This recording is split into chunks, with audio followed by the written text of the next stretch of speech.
Hi guys, good morning. Story time.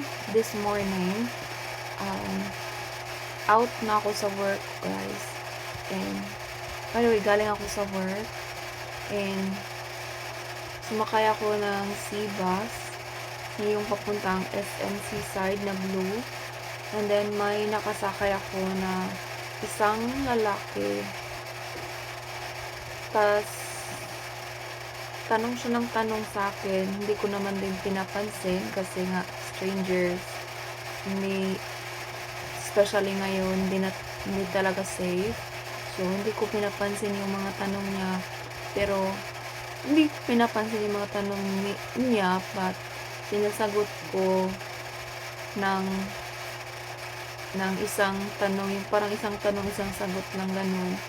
Tapos yun, tanong siya ng tanong, yung doon ba daw ako nag-work sa IT. Sabi ko naman, oo. Tanong din siya sa akin, anong work ko. Yun, sinagot ko din. Tapos nagtanong din siya kung saan company ako nag-work. Hindi ko na lang sasabihin guys. Yun, sinagot ko na din saan akong company nag-work. Yun, sabi din niya, may cousin din daw siya na doon din nag-work. And then, ang tanong ko din sa kanya, anong work niya, sabi niya sa sisigan daw sa may CIT. Sabi ko na din, ang tanong ko na din sa kanya is, ba't hindi siya nag-work sa ganitong job, ganyan, sa decent work o something, ganitong job. Ang sabi naman niya is, hindi siya marunong mag-English. Ang sinabi ko naman is, okay lang yun, matuto ka rin sa training. Hindi naman lahat tayo matuto agad. Yung pinanganak ka lang, tapos marunong ka na agad, lahat tayo dumaan sa training, diba? Tapos yun, and nagtanong siya, sinagot ko na din, ang dami niyang tanong. Tapos yun, nagtaka na ako. Tapos yun, yung parang kinausap ko na siya kasi nga, parang malapit na ako sa uuwian ko. Tapos tanong siya ng tanong, dami niyang tanong about work, yung ganun.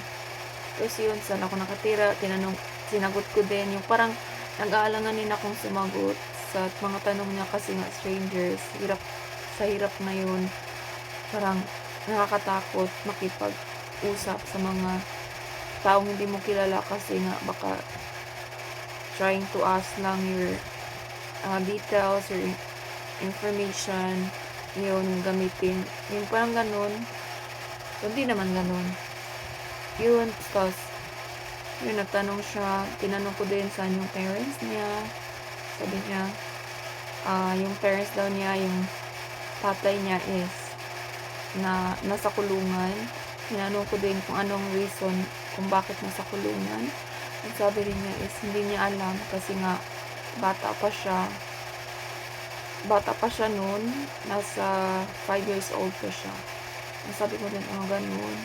Tapos tinanong ko din kung saan yung mama niya. Sabi niya, matagal na daw patay yung mama niya. So yun, parang huminto ako, tapos parang napahinga ko yung malalim, tapos ganun. Sabi ko, kawawa naman yung ganun. Tapos yun, sabi niya, may dalawa siyang kapatid na sa kanya daw. Tapos siya yung bumubuhay sa sarili niya, yung parang makitira siya sa auntie niya. Tapos tinignan ko yung pants niya, parang hindi pa siya nakabihis, parang may smell pa na something, ganun.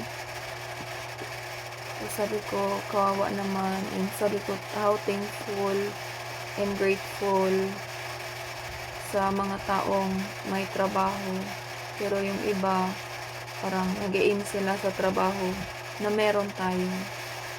So ganun, habang nagsasalita siya sa buhay niya is ako din parang napahinto ako at na-realize ko lahat na dapat sa buhay hindi tayo magko-complain, or dapat marunong tayong makontento kung anong meron tayo sa buhay.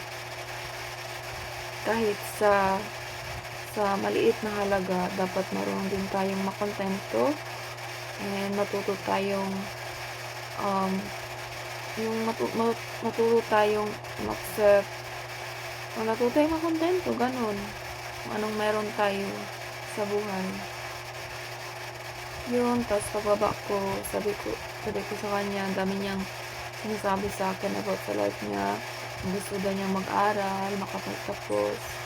Sabi ko naman na, oo, maganda yun na dapat makapagtapos para naman may magandang trabaho pagdating ng panahon. At yun, yung hanggang dun lang yung usapan namin kasi nga nakaabot na ako sa destination ko kung saan ako uuwi. Sabi ko sa kanya, yun, mag-ingat siya, ganun. Mag-aral siya ng mabuti. Medyo tinitingnan ko yung face niya, na-observe ko naman, mabait yung bata. Yun, parang pagbaba ko ng sibas, tumulo yung luha ko kasi nga, naawa ako sa bata. Yun, naawa ko sa kanya kasi nga, yung tatay niya nasa kulungan, nanay niya patay na. Tapos may dalawa siyang kapatid na sa kanya lang. Siya yung bumubuhay at the age of 18 years old. Yung sa edad niya na 18 years old, dapat enjoy pa yun. I-enjoy pa niya yung buhay niya, yung life niya instead. Pero sa kanya, nagtatrabaho na siya. Binubuhay niya yung sarili niya. Napaka-mature talaga niya mag-isip. Kaya, nirealize ko how thankful and grateful kung sa unaan natin, kung anong meron tayo sa buhay. Kaya yun lang po guys. Thank you so much. Be kind always.